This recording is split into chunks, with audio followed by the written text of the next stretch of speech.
Hi friends, today we see the Young's double slit experiment. आपण आज पाहणार आहोत यंग्स डबल स्लिट एक्सपेरिमेंट. या एक्सपेरिमेंटच्या सुरुवातीलाच एक डायग्राम दिलेली आहे. या डायग्राममध्ये आपण पाहतोय काय सोर्स ऑफ लाईट आहे. This is point source. हा पॉईंट सोर्स आहे. पॉईंट सोर्सपासून ज्यावेळेस लाईट बाहेर पडेल ती कुठल्या फॉर्ममध्ये, it is in the form of spherical wavefront. Spherical वेवफ्रंटच्या फॉर्ममध्ये ती लाईट काय होईल, बाहेर पडेल. बरोबर ना. आता या ठिकाणी ज्यावेळेस ही लाईट स्क्रीन ए बीवरती इन्सिडेंट होते. स्क्रीन ए बीवरती दोन स्लीट आहेत, S1 आणि S2 या दोन स्लीट आहे. त्या स्लीटवरती लाईट इन्सिडेंट होताना कुठल्या फॉर्ममध्ये इन्सिडेंट होते, it is in the form of plane wavefront. Plane वेवफ्रंटच्या फॉर्ममध्ये. आणि आता या ठिकाणी आपण काय करणार आहोत, तर या स्पेरिकल वेवफ्रंटचं कन्व्हर्जन करणार आहोत. कशामध्ये, प्लेन वेवफ्रंटमध्ये, by using convex lens. Convex लेन्सचा यूज करून. लास्ट लेक्चरला आपण काय पाहिलं की spherical wavefront is incident on convex lens, we get the plane wavefront. Spherical wavefront convex लेन्समधून पास झाला तर आपल्याला त्याचं कन्व्हर्जन मिळतं प्लेन वेवफ्रंटमध्ये. ओके, नेक्स्ट बघा. In this experiment a plane wavefront falls on screen A B. या एक्सपेरिमेंटमध्ये काय सांगितलं आहे, ए बी या स्क्रीनवरती, ए बी ही स्क्रीन ही आहे, ए बी ही स्क्रीन आहे. या ए बी या स्क्रीनवरती प्लेन वेवफ्रंट इन्सिडेंट होतो आहे. Having two similar narrow slit S1 and S2. आणि त्या स्लीटवरती दोन काय येतं, नॅरो स्लीट आहेत, S1 आणि S2. The plane wavefront can be either obtain. आता इथं जो प्लेन वेवफ्रंट आहे, म्हणजे ए बी या स्क्रीनवरती जो प्लेन वेवफ्रंट इन्सिडेंट होतो आहे, ए बी या स्क्रीनवरती जो प्लेन वेवफ्रंट इन्सिडेंट होतो आहे, तो प्लेन वेवफ्रंट आपण कसा मिळवतो आहे ते सांगितलेलं आहे. It is obtain bye 2 methods. दोन मेथडने आपण तो मिळवू शकतो. त्यातली पहिली मेथड बघा काय सांगितलेली आहे. The plane wavefront can be either obtain by placing linear source ES far away from the screen. जर आपण सोर्स ऑफ लाईटला स्क्रीनपासून जास्त डिस्टन्सवरती ठेवलं तर आपल्याला काय मिळतो, आपल्याला मिळतो काय, प्लेन वेवफ्रंट मिळतो. एक्झाम्पल द्यायचं झालं तर sun is source of spherical wavefront. Sun हा कशाचा एक्झाम्पल आहे, स्पेरिकल वेवफ्रंटचा. ओके, पण ज्यावेळेस ती लाईट अर्थच्या सरफेसवरती रीच होते त्यावेळेस आपल्याला काय मिळतं, प्लेन वेवफ्रंट मिळतो. काय मिळतं, तर distance between sun and surface of earth is very big, किंवा हे डिस्टन्स जे आहे ते फारच जास्त आहे. त्यामुळे इथं कन्व्हर्जन होतं. म्हणजे त्यांनी सांगितले की स्पेरिकल वेवफ्रंटचं कन्व्हर्जन आपण जर लॉंग डिस्टन्सवरती तो स्पेरिकल वेवफ्रंट जात असेल तर तो कन्वर्ट होतो प्लेन वेवफ्रंटमध्ये. And another method, second method बघा, by placing it and focus of convex lens kept close to the A B. त्यांनी सांगितले जर फोकस आणि स्क्रीन यांच्यामध्ये जर आपण कॉन्व्हेक्स लेन्स मांडला तरीही आपण तो कन्वर्ट करू शकतो. कशामध्ये, spherical wavefront to plane wavefront. आता या ठिकाणी सुरुवातीलाच आपण 3 डायग्राम दिलेले आहेत तुम्हाला. या 3 डायग्राम ऑब्झर्व करणार आहे, किंवा तत्पूर्वी आपण हे पण माहिती आहे आपल्याला की या ठिकाणी जी डायग्राम दिलेली आहे यात काय केलेलं आहे, स्पेरिकल वेवफ्रंटचं कन्व्हर्जन केलं आहे. This is source of light, point source आहे, हा स्पेरिकल वेवफ्रंट आहे. कॉन्व्हेक्स लेन्समधून पास झाल्यानंतर आपल्याला काय मिळाला, प्लेन वेवफ्रंट मिळतो आहे. ओके, आता त्यानंतर ना यंग्स डबल स्लिट एक्सपेरिमेंट पाहण्यापूर्वी या ज्या 3 डायग्राम आहेत त्या अतिशय महत्त्वाच्या आहेत. ओके, तर या ठिकाणी जी फर्स्ट डायग्राम आहे ते एक्सप्लेन करतो. फर्स्ट डायग्राममध्ये दोन स्लीट दिलेत, S1 अँड S2. S1 आणि S2 या दोन स्लीट, पॉईंट सोर्स आहे S, याच्यापासून काय असतात, इक्वी डिस्टन्सवरती असतात. इक्वल डिस्टन्स म्हणजे हे 5 सेंटीमीटर असेल तर हे पण किती असतं, 5 सेंटीमीटर असतं, लक्षात घ्या. ओके, त्यानंतर नेक्स्ट बघा, पॉईंट P हा एक दिला आहे. पॉईंट P दिलेला आहे आपल्याला. पॉईंट P हा कशावरती, स्क्रीनवरती आहे. P हा पॉईंट कशावरती आहे, स्क्रीनवरती आहे. आणि तो पण कसा आहे, it is equi distance from S1 and S2. तो पॉईंट S1 आणि S2 पासून इक्वी डिस्टन्सवरती आहे. ओके, आता इथं काय होतं, when wave reaches at point P are in same phase, म्हणजे इक्वी डिस्टन्स असल्यामुळं, सेम व्हेलॉसिटी असल्यामुळं तिथं रीच होणाऱ्या वेव्ज ज्या आहेत, पॉईंट Pला रीच होणाऱ्या ज्या वेव्ज आहेत तिथं, त्या वेव्ज कशा रीच होतात, इन फेज. इन फेज म्हणजे एका वेव्हचा क्रस्ट असेल तर दुसऱ्या वेव्हचा पण क्रस्ट असतो. आणि जर इन फेज असतील वेव्ज तर point P having maximum intensity that is point P is bright point आपल्याला मिळतो. ही फर्स्ट कंडिशन दिलेली आहे. Okay.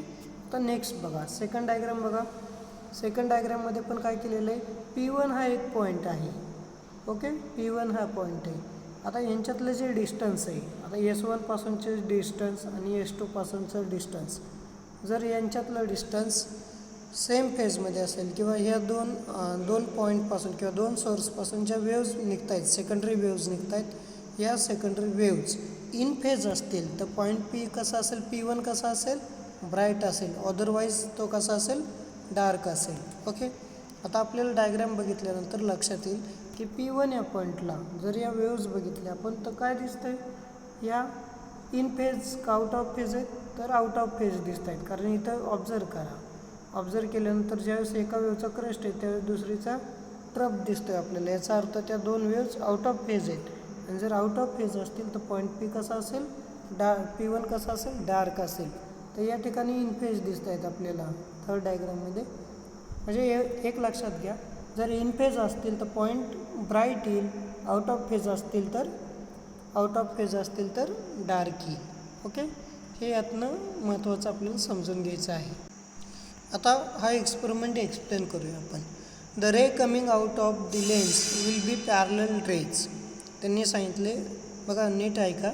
The ray coming out of the lens will be parallel ray and the wave front will be a plane wave front. त्यांनी सांगितलं की लेन्समधून ज्या raise बाहेर पडतील त्या रेज, म्हणजे आपण लास्ट डायग्राममध्ये बघितलं की लेन्स नंतर ना, हा लेन्स आहे कॉन्व्हेक्स लेन्सच्या पुढं ज्या रेज आहेत त्या रेज कशा आहेत, एकमेकीला पॅरलल आहेत, बरोबर. आणि जो वेव्ह फ्रंट मिळणार आहे आपल्याला तो कसा मिळणार आहे, प्लेन वेव्ह फ्रंट. ते सांगितलेलं आहे. तर the ray coming out of the lens will be parallel rays and the wave front will be a plane wave front as shown in फिगरमध्ये दाखवल्याप्रमाणे.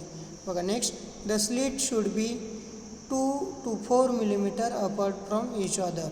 या ठिकाणी म्हणजे आपण इथं आत्ताच पाहिलं की पासून कॉन्व्हेक्स लेन्स, या सोर्सपासून स्पेरिकल वेव्ह फ्रंट आहे.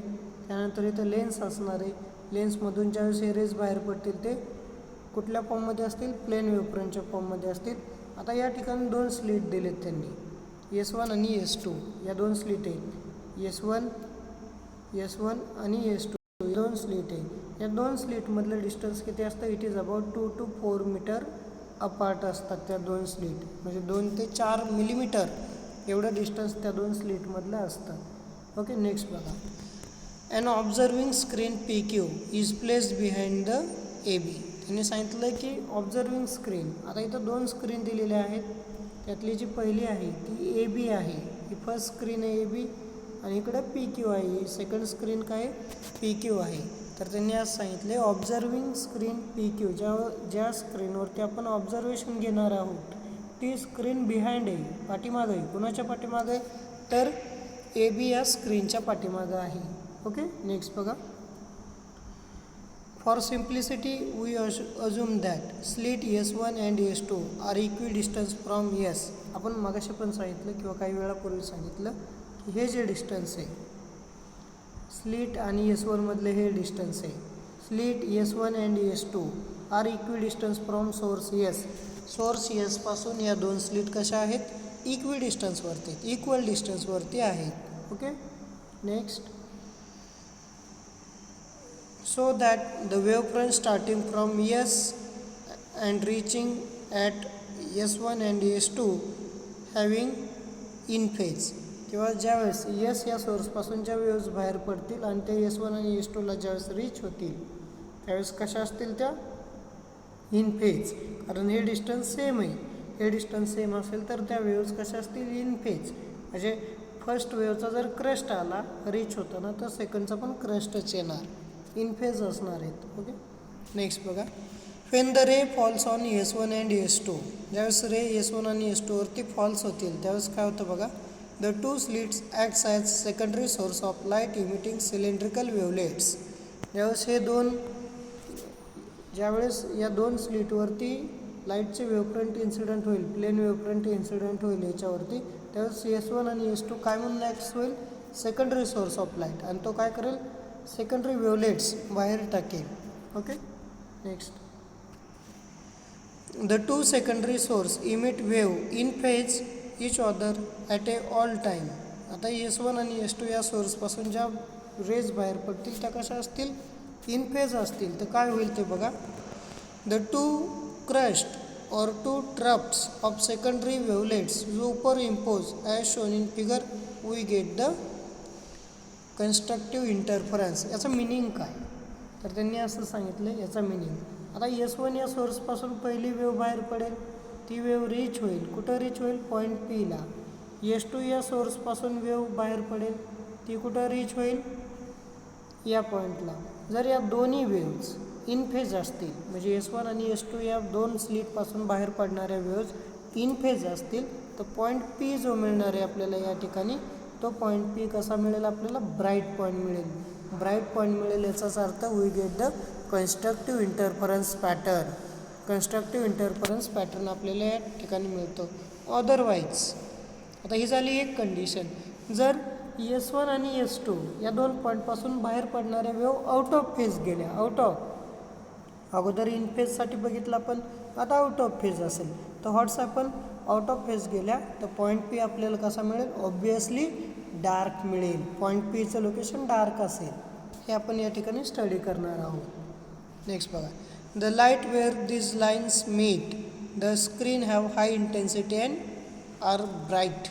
त्यांनी सांगितलं की कन्स्ट्रक्टिव्ह इंटरफरन्सच्या बाबतीत आहेत, ज्यावेळेस या दोन्ही वेव्स पॉईंट Pला रीच झाल्या, त्या ठिकाणी आपल्याला हाय इंटेन्सिटी मिळेल, म्हणजेच पॉईंट कसा मिळेल, म्हणजेच पॉईंट आपल्याला मिळेल ब्राईट पॉईंट. आता नेक्स्ट बघा, crest of one wave coincide with trough of other wave, we also know that. एक क्रस्ट आणि एक ट्रप कोइन्साइड होत असेल तर ती वेव्ह कशी असते, out of phase. Okay. Causing zero intensity, त्यामुळे इंटेन्सिटी झिरो होईल. Okay. And producing dark image, आणि त्या ठिकाणी आपल्याला स्क्रीनवरती डार्क पॉईंट मिळेल किंवा डार्क फ्रिंज मिळेल. याच्यानंतर बघा, the dark and bright regions are called as fringes and the whole pattern is called as interference pattern. म्हणजे आपल्याला स्क्रीनवरती डार्क आणि ब्राईट पॉईंट मिळतील, बरोबर ना, एक ब्राईट एक डार्क, एक ब्राईट एक डार्क, हा जर पॅटर्न मिळत असेल तर त्यालाच आपण म्हणतो इंटरफरन्स ऑफ लाईट. किंवा डेफिनेशन माहिती आहे आपल्याला, काय इंटरफरन्स ऑफ लाईटची डेफिनेशन माहिती आहे आपल्याला, modification in intensity of light. लाईटच्या इंटेन्सिटीमध्ये मॉडिफिकेशन येतं, कशामुळं, due to superposition of two or more wave, दोन किंवा दोनपेक्षा जास्त वेव्हच्या सुपरपोजिशनमुळं. ओके. नेक्स्ट बघा, let's now determine the position and intensity of fringes. आता आपण मॅथमॅटिकली काय पाहणार आहोत, तर position and fringes, number of fringes किती असतात ते आपण मॅथमॅटिकली आता पाहणार आहोत. सुरुवात बघा, सुरुवातीला सांगायचं, let the distance between two slit S1 and S2 be D. त्यांनी काय सांगितलं, दोन स्लिटमधलं डिस्टन्स S1 आणि S2 या दोन स्लिटमधलं डिस्टन्स किती आहे, स्मॉल d एवढं आहे. And distance between to screen, किंवा दोन स्क्रीनमधलं, म्हणजे आता आपण पाहिलं, काय पाहिलं, ही AB ही स्क्रीन आहे पहिली, तर दुसरी PQ ही स्क्रीन आहे. यांच्यातलं जे डिस्टन्स आहे, हे डिस्टन्स AB आणि PQ मधलं जे डिस्टन्स आहे ते डिस्टन्स किती असतं, तर it is capital D. Capital D ने दाखवतात हे डिस्टन्स, कॅपिटल D, हे डिस्टन्स कॅपिटल D ने दाखवतात हे डिस्टन्स. म्हणजे ॲक्च्युली स्लीट आहेत या S1 आणि S2 या स्लीट आहे, स्लीट आणि स्क्रीन यांच्यातलं डिस्टन्स कॅपिटल D ने दाखवतात. या ठिकाणी दिलेलं आहे बघा. Next, the point O dash on screen is equi distance from S1 and S2. O dash हा जो पॉईंट आहे, O डॅश हा पॉईंट जो आहे तो इक्वी डिस्टन्सवरती कुणापासून, S1 अँड S2 पासून. Okay. Next, the distance travel by wavelets starting from S1 and S2 to reaches O dash will be equal. ज्यावेळेस या वेव्ज S1 आणि S2 पासून बाहेर पडतात आणि O या पॉईंटला रीच होतात, त्या किती डिस्टन्सवरती असतात, इक्वल डिस्टन्सवरती. हे distance S1 to O dash हे डिस्टन्स इक्वल आहे, कुणा एवढे ते S2 ओ डॅश एवढं आहे. ओके, नेक्स्ट बघा. The two waves will be in phase at O dash. जर डिस्टन्स इक्वल असेल ओ डॅश या पॉईंटला, तर त्या दोन वेव्ज म्हणजे S1 आणि S2 पासूनच्या वेव्ज बाहेर पडतील आणि त्या ओ डॅशला रीच होतील. त्या वेव्ज कशा असतील? इन फेज असतात, in phase. Then point O dash is, जर पॉईंट ओ डॅश किंवा ओ डॅश या पॉईंटला दोन वेव्ज इन फेज असतील, तर ऑब्वियसली आपल्याला माहिती की काय ओ डॅश कसा असेल? Point O dash is bright point आपल्याला मिळेल. देअर इज कन्स्ट्रक्टिव्ह इंटरफरन्स, आणि त्यालाच आपण काय म्हणतो? Constructive interference. Thus there will be a bright spot at O dash. O dash हा ब्राईट असेल. And bright fringe at the centre of screen, आणि सेंटरला आपल्याला काय मिळेल? ब्राईट फ्रिंज मिळेल. नेक्स्ट आपण एक्सप्लेन करणार आहे मॅथमॅटिकल. बघा आता पुढं. Consider any point P on screen. P हा एक पॉईंट आपण कन्सिडर करतोय स्क्रीनवरती. या ठिकाणी दिला आहे बघा, पी हा पॉईंट आहे तो स्क्रीनवरती आहे. बघा नेक्स्ट काय दिले? The two wavelets from S1 and S2 travels different distance and reaches at point P, and so phase of the wave reaching point P will not be a same. त्यांनी सांगितलं S1 आणि S2 या दोन स्लिटपासून दोन waves बाहेर पडत आहेत. S1 आणि S2 पासून दोन वेव्ह बाहेर पडत आहेत आणि त्या पॉईंट Pला रीच होत आहेत. आणि जर या दोन वेव्ज आउट ऑफ फेज असतील, आउट ऑफ फेज, तर काय होईल? पॉईंट पी कसा मिळेल आपल्याला? तर पॉईंट पी आपल्याला डार्क मिळेल, बरोबर ना? नेक्स्ट दिले बघा पुढं काय दिले? If the path difference between S1P and S2P. S1P आणि S2P काय आहे बघा? S1P म्हणजे हे डिस्टन्स आहे ॲक्च्युली. आपण पार्ट डिफरन्स काढतोय. पार्ट डिफरन्स काढायचा असेल तर S1P, इथं S1 आहे सुरुवात आणि इथं P आहे. हे डिस्टन्स S1P आणि हे S2P हे डिस्टन्स. पार्ट डिफरन्स म्हणजे काय? या दोन डिस्टन्समधला डिफरन्स घ्यायचा S2P. आणि आपल्याला हे पण माहिती S2P is greater as compare to S1P. Okay, हे जास्त दिसतं आपल्याला डायग्राममध्ये S1P पेक्षा. नेक्स्ट बघा. If the path difference between S1P and S2P is an integral multiple of lambda. Integral multiple of lambda. आपण लास्ट लेक्चरला पाहिलं condition for path difference and phase difference, for constructive interference and destructive interference. आता या ठिकाणी काय दिले तुम्हाला बघा की दोन रेजमधला पार्ट डिफरन्स दिला आहे. पार्ट डिफरन्स किती आला? येस, पार्ट डिफरन्स किती येईल? Path difference is equal to किती घेतला आहे त्यांनी? लॅम्बडा घेतलेला आहे. पार्ट डिफरन्स डेल्टा दाखवतात. It is equal to lambda. मग तो पॉईंट ब्राईट का डार्क हे कसं ठरवणार? तर आपल्याला माहिती आहे याला आपण 2 मल्टिप्लाय करू आणि 2 डिवाईड करू. ओके, म्हणजेच काय आलं? 2 λ/2. Okay, this is even multiplier. हा 2 जो आला तो इवन मल्टिप्लायर आहे. याचा अर्थ पॉईंट P आपल्याला काय मिळेल त्यावेळेस आपल्याला पॉईंट P मिळणार आहे काय? येस, ब्राईट पॉईंट मिळणार आहे, ब्राईट. नेक्स्ट बघा, ब्राईट पॉईंट झाला. आता नेक्स्ट बघा. Two wave arriving the will interfere constructively producing a bright point. आपल्याला माहिती आहे P या पॉईंटला आपल्याला ब्राईट पॉईंट मिळेल, हे आपण आता पाहिलं. If the path difference between S1P and S2P is half integral multiple of lambda. जर पार्ट डिफरन्स दोन वेव्हजमधला पार्ट डिफरन्स जर हाफ मल्टिपल असेल किंवा इंटिग्रल काय दिलं आहे? Path difference is half integral multiple of lambda. Half integral म्हणजे λ/2 असेल तर याचा जो मल्टिप्लायर आहे तो 1 आहे. 1 इज ऑड इंटिग्रल. आणि जर हा ऑड असेल तर ऑब्वियसली पॉईंट आपल्याला कसा मिळणार आहे? डार्क मिळणार आहे. ते इथं दिलेलं आहे. काय दिलेलं आहे? There will be destructive interference and dark fringe will be located at point P. एकदा ब्राईट फ्रिंज, एकदा डार्क फ्रिंज. आता या ठिकाणी प्रूफ देणार आहोत. प्रूफ देत असताना सुरुवातीलाच आपण कन्सिडर